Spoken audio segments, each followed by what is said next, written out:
Olá, eu sou o Rodrigo. Hoje falaremos sobre um tema muito importante no mercado de trabalho, e esse trabalho tem como objetivo mostrar quais são os problemas relacionados a uma doença que está no cotidiano do trabalhador, sobretudo no Brasil. Também visa mostrar que os meios de precaução e também as normas vigentes do país referente à mesma.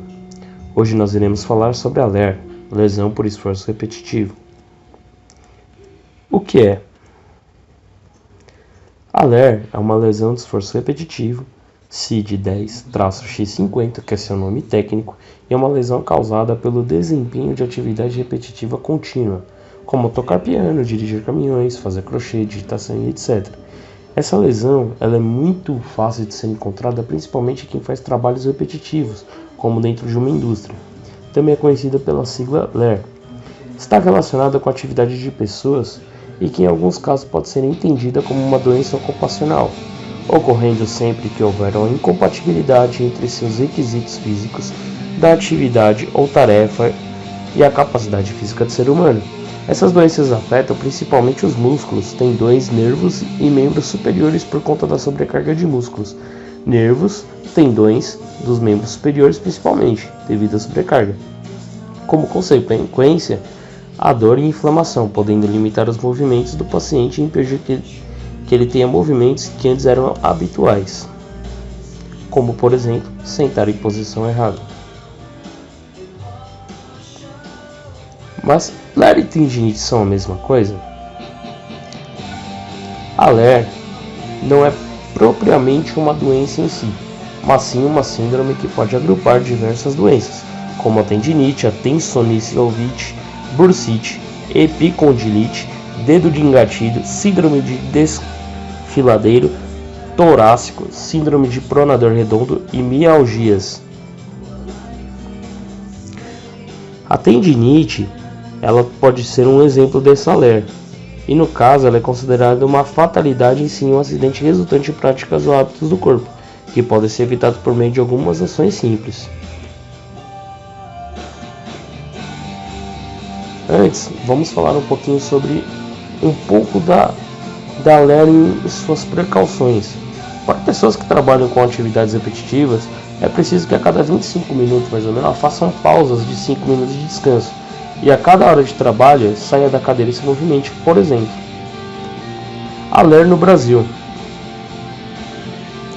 As lesões por esforços repetitivos e distúrbios osteomusculares relacionados ao trabalho são doenças que mais afetam os trabalhadores brasileiros.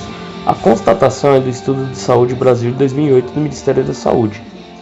Utilizando dados do Sistema de Informação Agravos de Notificação, o SINAM, o levantamento aponta que entre os anos de 2007 e 2016, 67.599 casos de LER ou DORT foram identificados e notificados à pasta.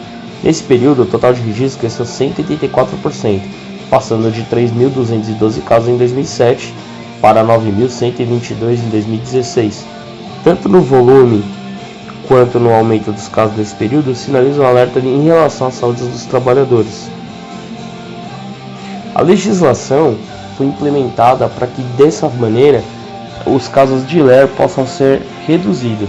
Vista a grande incidência dessa doença, foi criada uma portaria de normatização referente à mesma. Abaixo podemos verificar qual é a portaria. No caso seria a portaria de número 3.908 de 1998 do Ministério da Saúde. A LER, concluindo, é uma doença que hoje no mercado de trabalho se torna comum devido à grande demanda de trabalho que temos hoje em dia.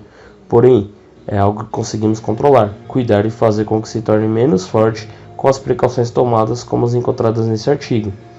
A doença não tem cura definitiva, porém, ela pode se deixar de manifestar no corpo humano quando seguimos um protocolo com o nosso próprio, fazendo exercício, fortificando os músculos, como a mesma é apresentada. Aqui temos a nossa bibliografia que foi utilizada para este trabalho, e esses são os membros do grupo. Agradeço a compreensão e o tempo de todos e estamos disponíveis para maiores dúvidas.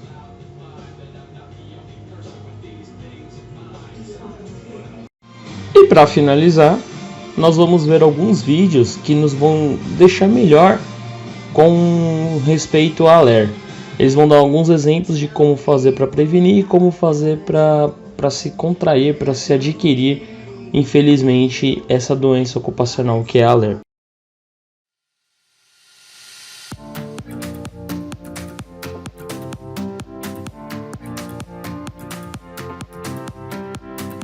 Cada vez mais a digitação faz parte da nossa vida. Está presente no dia a dia, seja no computador, no tablet, no celular, enfim.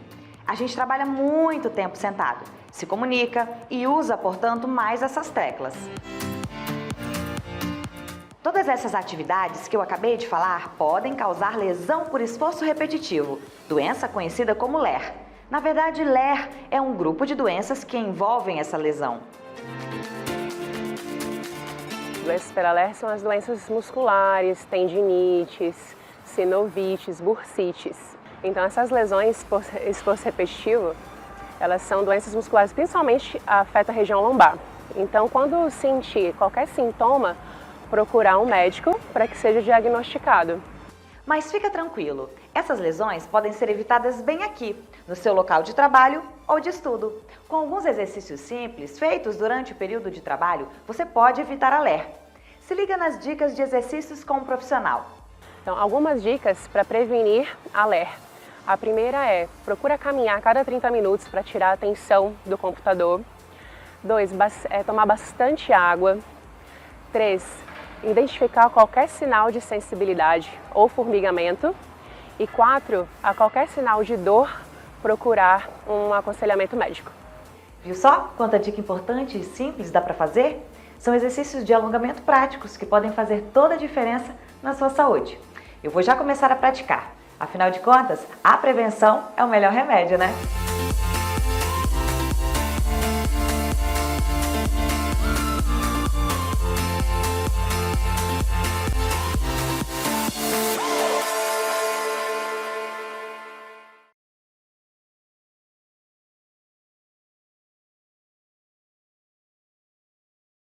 Olá pessoal, estamos aqui para falar um pouquinho sobre como prevenir LER e DORT no ambiente de trabalho.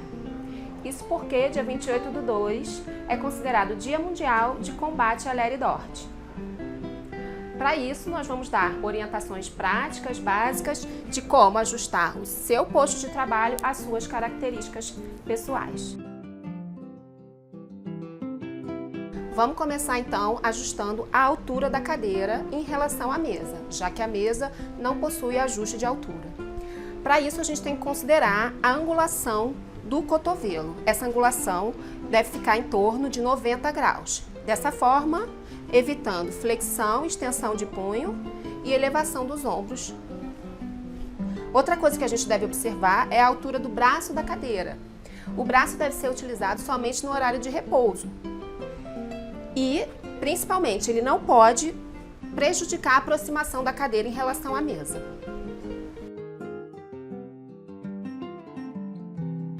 Ainda no ajuste da cadeira, temos que considerar que o quadril tem que ficar bem encaixado, a angulação deve ser em torno de 90 graus entre a coxa e o tronco e no joelho entre 90 e 100 graus, evitando dobrar o joelho para trás da cadeira. Dessa forma, a gente prejudica a circulação dos membros inferiores. E caso você não consiga apoiar seus pés bem no chão, há necessidade de solicitar um apoio para pés.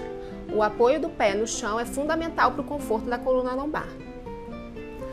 Quanto à altura do encosto da cadeira, o que a gente tem que observar?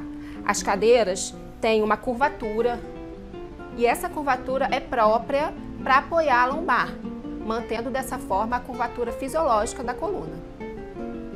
Em geral, na CGU a gente tem disponível cadeiras que fazem todos os ajustes necessários para uma adaptação ergonômica ao corpo. Outra característica do trabalho na CGU é a utilização de 2 monitores. Para isso, inicialmente, a gente tem que escolher qual monitor a gente usa com mais frequência. Decidindo então qual é o monitor principal, a gente ajusta a altura dele, considerando a borda superior estando na na mesma linha do seu olhar. Isso evita que sua cervical fique em extensão. Em relação à centralização, o seu campo visual tem que estar centralizado em relação ao monitor, evitando rotações desnecessárias.